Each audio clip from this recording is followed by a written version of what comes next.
So I didn't know, though. I didn't have words for this back then. I didn't know what NDEs were. I didn't know what out of body experiences were.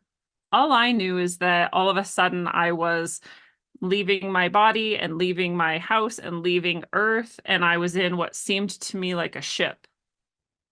And I say that even though what really it was like was that I could look around and see myself in a ship, or I could look around and not see a ship at all. And it was really just based on what I needed to perceive, or what I needed to understand, or what I needed to experience. If I needed to feel safe, I would see a ship around me. And if I needed to not, if it didn't matter and I was lost in the experience and excited about what I was seeing out there, I didn't see a ship at all. It was like it was all just one big window, right?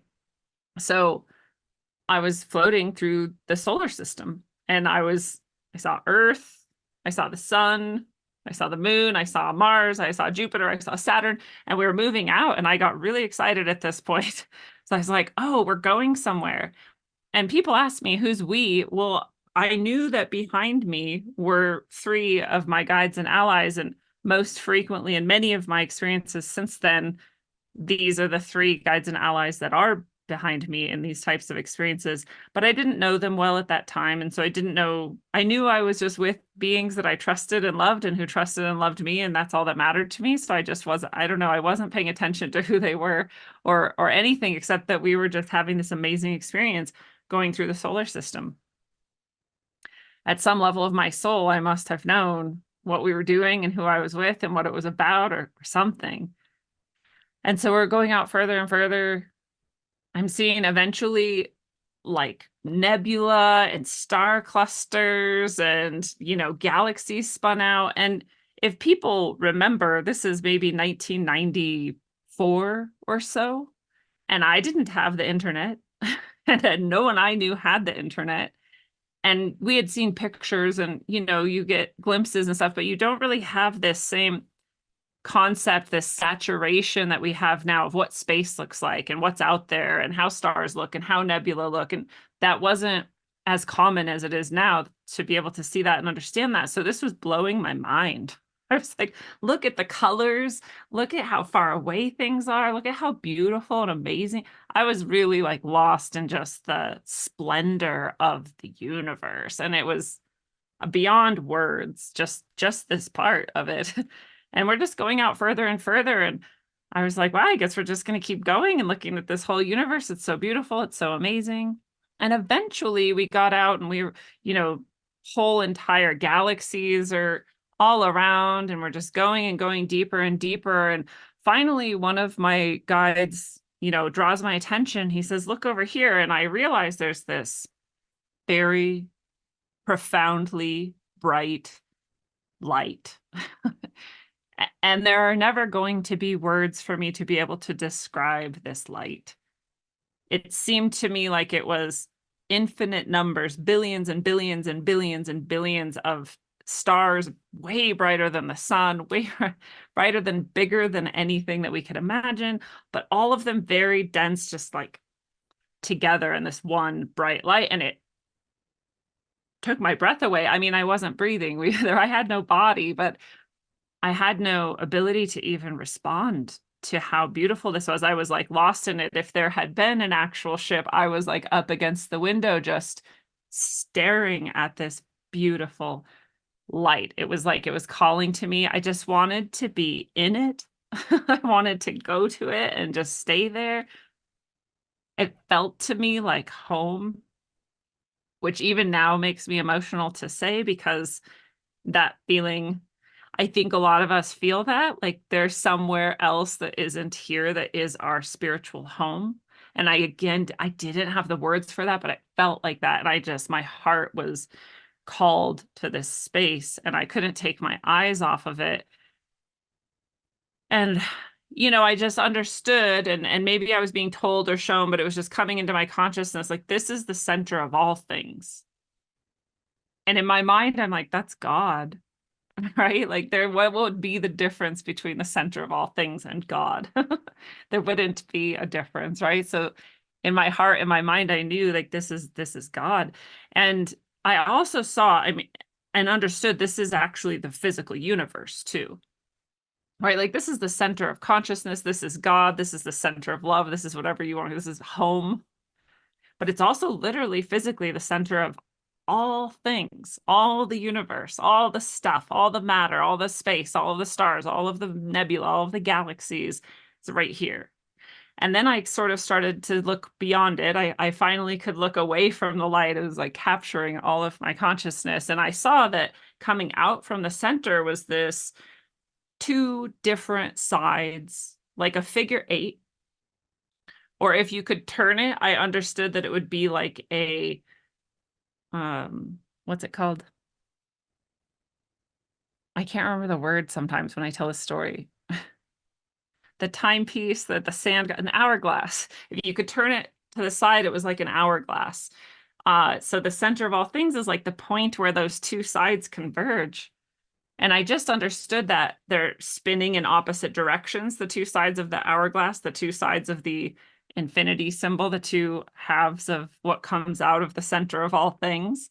And so I was being shown the structure of the universe. And again, at the time, I have no conception for this. I have no reason to know if that is the shape or isn't. I never even considered what would be the shape of the whole universe. And I saw this and I just said, yeah, okay. I mean, that makes sense. Sure. I have no reason to doubt this. So this is just the experience I'm having. This is the shape I'm seeing. It's beautiful. And at some point, eventually they said, okay, like it's time to go back now.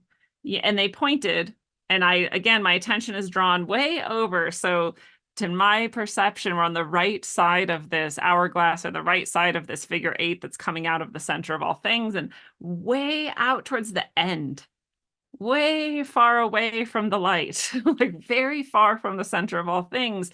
They said, that's where you live. That's the Milky Way. And I said, okay. And they said, so we're going to go back now. And unlike the journey out to the center of all things, we just went back. We were just there. Like it took no time at all. I was like, oh, we're here. I just saw, again, Neptune, Uranus, Jupiter, Saturn coming back in. Here's the Earth. We're home. That was really fast. And, a different kind of home. And when I saw the Earth, I saw it for a moment as the Earth would look, right? Like a blue ball with the green and the clouds and everything. But then I saw it with like another layer over it. And this layer was, if you were looking down at the Earth, it was like millions and millions of tiny little tornadoes. And they were all moving and they were all circling in towards the Earth. And for a second, I thought, oh my God, is the whole Earth covered in tornadoes? Like I was kind of scared. And they're like, no, no, no, this is just the different timelines for you. These are the different lives you can live. And I was like, huh, there's a lot of the, there's the infinite as far as I can tell. There's too many of them. And they said, yeah, you can choose any of them to go back to. And I said, I don't even understand how I would know. How would I sort through millions of lives and pick the one that's the best? And they just kind of shrugged. And I said, well, can you help me? And they said, yeah, of course. If you ask, we can help you. And I said, okay. Well, and they said, which one would you like? And I said, I would like the one that is the best for me and everyone else. And they said, everyone else? I said, everyone else. And I said, okay, that's this one. And I just hopped right down it. I had no hesitation, nothing, just jumped down the one they pointed at. And I was back. And it was like I came into the Earth consciousness field. It was like I understood and felt I was back in physical reality to some degree, or just Earth's reality or Earth consciousness. And I didn't have a sense that it was a different timeline than I had been on before. It just felt like the same life I had always been living, but I was really strangely experiencing time backwards, which seemed like what I understand now and did not understand at that time was perhaps the end of this current life I'm living, and then back in time until the moment that I was taken up in the ship. And for a moment at the very beginning, which is the end of this life, so when I first came back down the tunnel and was seeing the end of this current life, I had no conception of what was happening, and just that I was back in Earth's space-time reality. And I was making contact with someone through the window of a building that was very tall, like a skyscraper maybe. And the person was just sitting in a chair resting, looking out the window at the perhaps the end of this life. I started seeing scenes and I wasn't attached to them, so I didn't like memorize them all. I was just noticing like this is a lot of information and people moving fast and then times stamps above them of like which years, and it's too much information. So I'm just rushing back. And as I was getting closer, I was getting physically closer to my house. So I could see also my town rush by, you know, my city, and then closer in my neighborhood. And then finally it was current day and time and I was back in my body.